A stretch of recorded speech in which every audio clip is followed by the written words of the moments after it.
So what do you reckon one simple way that parents, from your experience, can teach or talk to their kids about money without sounding too preachy? Right. Well, the secret thing is that your teenagers, they are, in their minds, they are adults. They are fully fledged adults and they are absolutely begging you to treat them like an adult. And so one really interesting way to perhaps loop them into that conversation is to almost reward them for the maturity that they have displayed with a sneak peek, an insight into some of your finances. And that doesn't mean showing them your income and all your bills and all that, but it might mean calling them over to the laptop and saying, hey, do you want to have a look at this email I just got through, this insurance bill or this electricity bill? So or a bit of exposure therapy, yeah, age appropriate. Yeah, just, hey, do you want to have a quick look at this one? Because I think it gives them a sense of being an adult and being let into your adult world, and they can see some real things. And, that could look like even, maybe whether you have an automated savings transfer that you have set up, or maybe you manually transfer your savings or investments across, is showing them how you do it. Yeah. And that quite simply creates that conversation, starts a conversation, creates that curiosity. Yeah. And I know, I've said to a friend of mine, if your kids are having a tantrum that you can't buy them the new pair of Nikes or insert cool thing here for a teenager, that's $120. Come and have a look at this and I'll show you what we have to pay each month to keep this house, sounding old, but to literally keep the house running. And, I know that you say you don't need to show them a list of expenses, but at least that could be a tactic. Don't worry about our income. That's our business. Yeah. But as a member of this household, this is what we actually have to pay. Exactly. And it's that interesting balance between giving them exposure to the real world without scaring them about the real world. And that is up to you as a parent and your judgment on where your child is at. And I think the really important thing to remember in all of this is it doesn't matter what you do or how you approach it, it's to keep a level of positivity into the conversation and optimism, even if it is, maybe it's you sharing stories on what not to do based on your personal experience.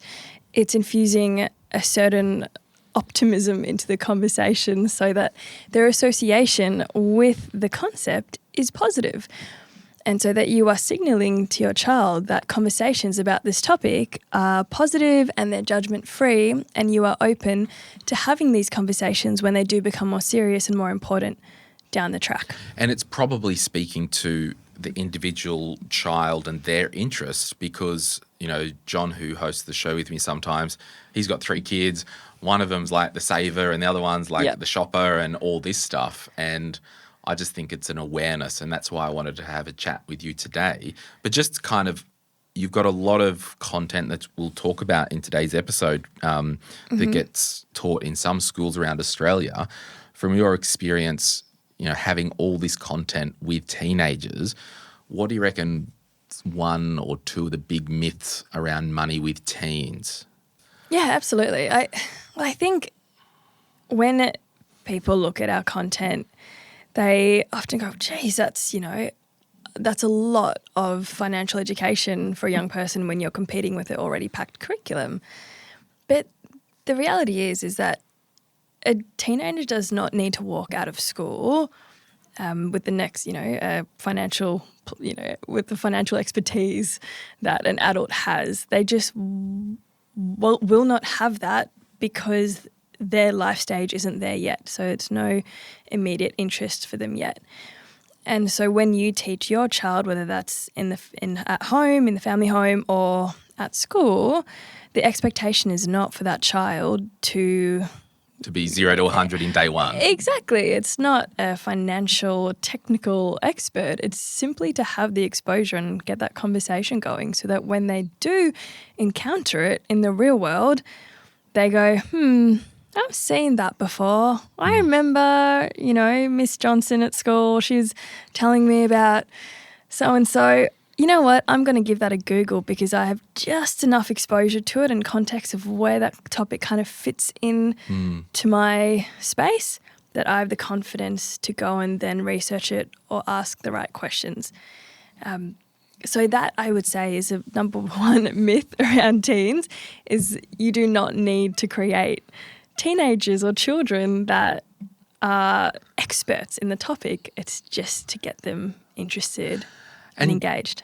If someone has kids out there and they see a signal that, oh, hang on, this kid's asking about questions, what's another way that parents can start to introduce the concepts of money into the framework or the conversation? Yeah, absolutely. Well, we were talking about this before, about how you often get people on the podcast that might have that imposter syndrome about, oh, well, I'm not an expert in this, I'm not an expert in that. And that applies directly to parents, saying, I'm not an expert in finances. So economics. Yeah, exactly. So I don't have much to tell my kids. In fact, I talked to a teacher the other day who literally said to me, she said, I get the shivers every time I think about teaching financial education at school. Like, she goes, I get terrified.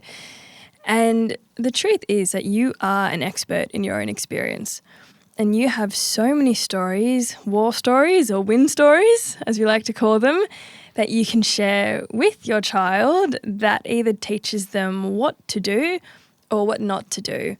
And it's about removing the shame in that from your end and realizing that you coming to the forefront and being vulnerable about that, and maybe you don't say all the details and all the specifics, but you being vulnerable about that creates that open space and that open conversation for your child to go, you know what, it's, having negative experiences or struggles with money is okay because I've seen mum and dad open up to me about it, and it's okay if I have them too, and I can engage with other people and share that, and in that way halve the problem when they're older. Because a lot of people, most people have some sort of struggle with their finances. And I know in your if you are watching on YouTube, you can see here this is big fat textbook which we will talk about.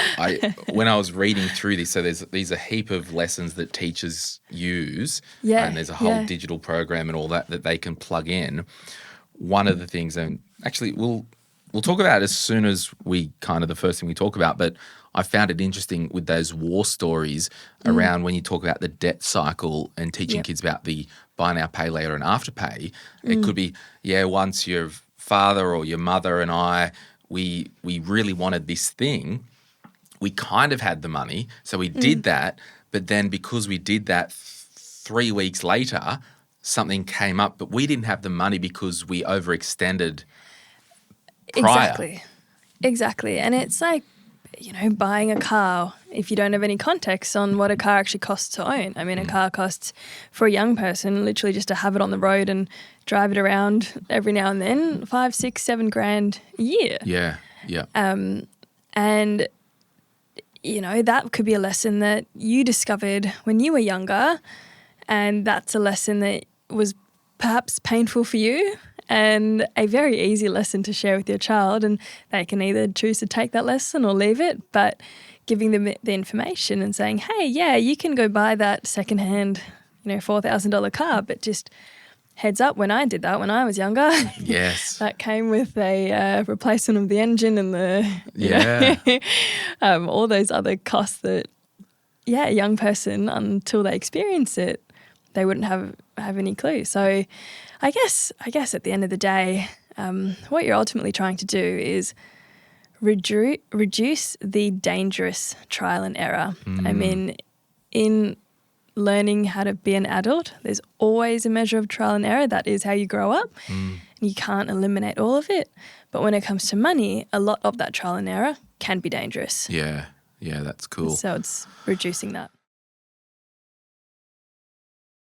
Hey, it's Glenn here. Thank you so much for watching today's video. You made it to the end. Can I ask a favor? Can you hit that like button and maybe hit subscribe if you want to get notified when we release further videos just like this one, whether you watch the Money, Money, Money podcast or Retire Right.